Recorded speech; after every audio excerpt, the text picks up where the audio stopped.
our channel K Knowledge G gives V Victory, KGV Educational Channel for Success. ఈ video మీకు నచ్చినట్లయితే మా ఛానల్ని సబ్స్క్రైబ్ చేయండి, షేర్ చేయండి, లైక్ చేయండి. Hi guys, hour KGV education ఛానల్కి స్వాగతం. డైలీ కరెంట్ అఫైర్స్లో భాగంగా ఈరోజు ఏప్రిల్ 6వ తేదీకి సంబంధించినటువంటి డైలీ కరెంట్ అఫైర్స్ గురించి డిస్కస్ చేద్దాం. మొదటి ప్రశ్న, జాతీయ సముద్రయాన్ దినోత్సవం ఎప్పుడు జరుపుకుంటారు? ఏప్రిల్ 5వ తేదీ. దీనికి సంబంధించిన వివరణ, దేశం యొక్క అంతర్జాతీయ వాణిజ్య రంగంలో మరియు ఆర్థిక అభివృద్ధిలో సముద్ర రంగం యొక్క ప్రాముఖ్యతను గుర్తించుటకు దీన్ని నిర్వహిస్తారు. రెండవ ప్రశ్న, నాటో నాటో కూటమి ఏర్పడి 75 సంవత్సరాలు పూర్తయిన సందర్భంగా ఏ ప్రాంతంలో ఉత్సవాలు జరిగాయి? బ్రసెల్స్, బెల్జియం దేశానికి సంబంధించి. నాటో యొక్క full form North Atlantic Treaty Organization. NATO full form ఏంటంటే నార్త్ అట్లాంటిక్ ట్రీటీ ఆర్గనైజేషన్. ఇది 1949 ఏప్రిల్ 4న నాటో ఏర్పాటుకు 14 పేరాల ఒప్పందంలో జరిగింది. ప్రారంభంలో నాటోలో సభ్య దేశాల సంఖ్య 12, ప్రస్తుతం నాటోలో సభ్య దేశాల సంఖ్య 32. ఈ విధంగా మూడో ప్రశ్న చూద్దాం. ఇటీవల ఏ దేశ శాస్త్రవేత్తలు భూమి లోపల 700 కిలోమీటర్ లోతులో గల జల సంపద ఉన్నదని గుర్తించారు? ఇటీవల ఏ దేశ శాస్త్రవేత్తలు భూమి లోపల 700 కిలోమీటర్ల లోతులో జల సంపద ఉన్నదని గుర్తించారు? ఆన్సర్, అమెరికా నార్త్ వెస్ట్రన్ యూనివర్సిటీకి చెందిన పరిశోధకులు. అమెరికా నార్త్ వెస్ట్రన్ యూనివర్సిటీకి చెందిన పరిశోధకులు. నాలుగవ ప్రశ్న, ప్రపంచంలోనే అత్యంత శక్తివంతమైన లేజర్ పరిశోధనా కేంద్రంను ఏ దేశంలో ఆవిష్కరించారు? ప్రపంచంలోనే అత్యంత శక్తివంతమైన లేజర్ పరిశోధనా కేంద్రమును ఏ దేశంలో ఆవిష్కరించారు? ఆన్సర్, రొమేనియా దేశంలో. ఐదవ ప్రశ్న, ఎలక్ట్రానిక్స్ భౌతిక శాస్త్ర అవసరాలకు అనువైన అధునాతన లేజర్ టెక్నాలజీని ఏ సంస్థ అభివృద్ధి చేసింది? ఎలక్ట్రానిక్స్ భౌతిక శాస్త్ర అవసరాలకు అనువైన అధునాతన లేజర్ టెక్నాలజీని ఏ సంస్థ అభివృద్ధి చేసింది? Answer, Tata institute of fundamental research. ఆరవ ప్రశ్న, ఇటీవల భారతదేశంలో చెస్ గేమ్లో ఫస్ట్ ర్యాంకర్గా ఎవరు అవతరించారు? Answer, Arjun Erigaisi first ranker. Second ర్యాంకర్గా విశ్వనాథన్ ఆనంద్ గారు ఉన్నారు. నెక్స్ట్ ఏడవ ప్రశ్న, జాతీయ గ్రామీణ ఉపాధి హామీ పథకంలో భాగంగా 2024 టు 2025 సంవత్సరానికి గాను కేంద్ర ప్రభుత్వం ఆంధ్రప్రదేశ్ రాష్ట్రానికి కేటాయించిన పని దినాల సంఖ్య. జాతీయ గ్రామీణ ఉపాధి హామీ పథకంలో భాగంగా 2024 టు 2025 సంవత్సరానికి గాను కేంద్ర ప్రభుత్వం ఆంధ్రప్రదేశ్ రాష్ట్రానికి కేటాయించిన పని దినాల సంఖ్య. ఆన్సర్, 15 కోట్ల పని దినాలు.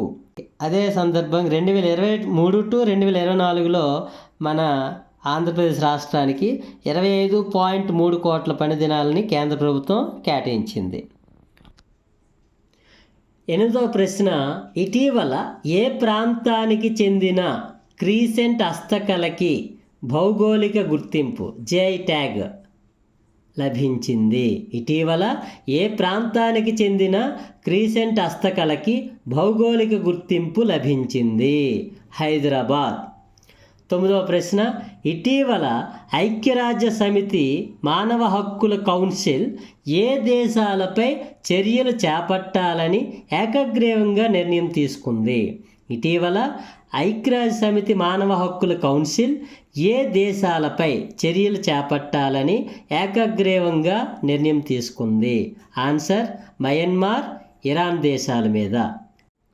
10వ ప్రశ్న, ఇటీవల తెలంగాణ రాష్ట్రంలో ఇక్ష్వాకుల కాలం నాటి 3730 సీసపు నాణెములు ఫణిగిరి బౌద్ధ క్షేత్రం తవ్వకాల్లో బయలుపడినవి. ఈ క్షేత్రం ఏ జిల్లాలో కలదు? ఆన్సర్ సూర్యాపేట జిల్లా నాగారం వద్ద. 11వ ప్రశ్న, ప్రస్తుతం మన దేశ రాజ్యసభలో మెజార్టీ సభ్యులను కలిగి ఉన్న పార్టీ ఏది? ప్రస్తుతం మన దేశ రాజ్యసభలో మెజార్టీ సభ్యులను కలిగి ఉన్న పార్టీ ఏది? ఆన్సర్ బీజేపీ 97 మందిని కలిగి ఉంది. 12వ ప్రశ్న, టాటా ఇంటర్నేషనల్ నూతన ఎండీగా ఎవరు నియమితులయ్యారు? టాటా ఇంటర్నేషనల్ నూతన ఎండీగా ఎవరు నియమితులయ్యారు? ఆన్సర్ రాజీవ్ సింఘాల్. ఈయన ఆనంద్ సేన్ స్థానంలో నియమితులయ్యారు. 13వ ప్రశ్న, 2024 సంవత్సరానికి గాను ఫిఫా ర్యాంకింగ్స్లో మన దేశం ఏ స్థానంలో ఉంది? 2024 సంవత్సరానికి గాను ఫిఫా ర్యాంకింగ్స్లో మన దేశం ఏ స్థానంలో ఉంది? ఆన్సర్ 121వ స్థానంలో ఉంది. మొదటి 5 స్థానాల్లో ఉన్న దేశాలు ఫస్ట్ అర్జెంటీనా, సెకండ్ ప్లేస్లో ఫ్రాన్స్, థర్డ్ ప్లేస్లో ఇంగ్లాండ్, ఫోర్త్ ప్లేస్లో బెల్జియం, ఫిఫ్త్ ప్లేస్లో బ్రెజిల్. ఫిఫా యొక్క full form Federation of International Football Association. FIFA యొక్క full form Federation of International Football Association. 14వ ప్రశ్న, 2022 ప్రకారం ప్రపంచ డోపింగ్ నిరోధక సంస్థ విడుదల చేసిన వార్షిక పరీక్షల గణాంకాల్లో ఏ దేశం అగ్రస్థానంలో ఉంది? 2022 సంవత్సరం ప్రకారం ప్రపంచ డోపింగ్ నిరోధక సంస్థ విడుదల చేసిన వార్షిక పరీక్షల గణాంకాల్లో ఏ దేశం అగ్రస్థానంలో ఉంది? భారతదేశం మొదటి స్థానంలోను, దక్షిణాఫ్రికా 2వ స్థానంలోను, కజకిస్తాన్ 3వ స్థానంలో ఉంది. 15వ ప్రశ్న, అగ్ని ప్రైమ్ అనే కొత్త రకం క్షిపణిని ఇటీవల ఎక్కడ విజయవంతంగా ప్రయోగించారు? అగ్ని ప్రైమ్ అనే కొత్త రకం క్షిపణిని ఇటీవల ఎక్కడ విజయవంతంగా ప్రయోగించారు? ఆన్సర్ ఒడిశాలోని డాక్టర్ అబ్దుల్ కలాం దీవ్ వద్ద ప్రయోగించారు. అగ్ని ప్రైమ్ క్షిపణి యొక్క పరిధి 1000 నుంచి 2000 కిలోమీటర్ల పరిధిలో గల లక్ష్యాన్ని ఛేదించగలదు. 16వ ప్రశ్న, హల్ అనే సంస్థ టుడోనియర్ 228 విమానాలను ఏ దేశానికి అందజేసింది? ఆన్సర్ గయానా దేశానికి. హల్ యొక్క full form Hindustan Aeronautics Limited. HAL యొక్క full form Hindustan Aeronautics limited.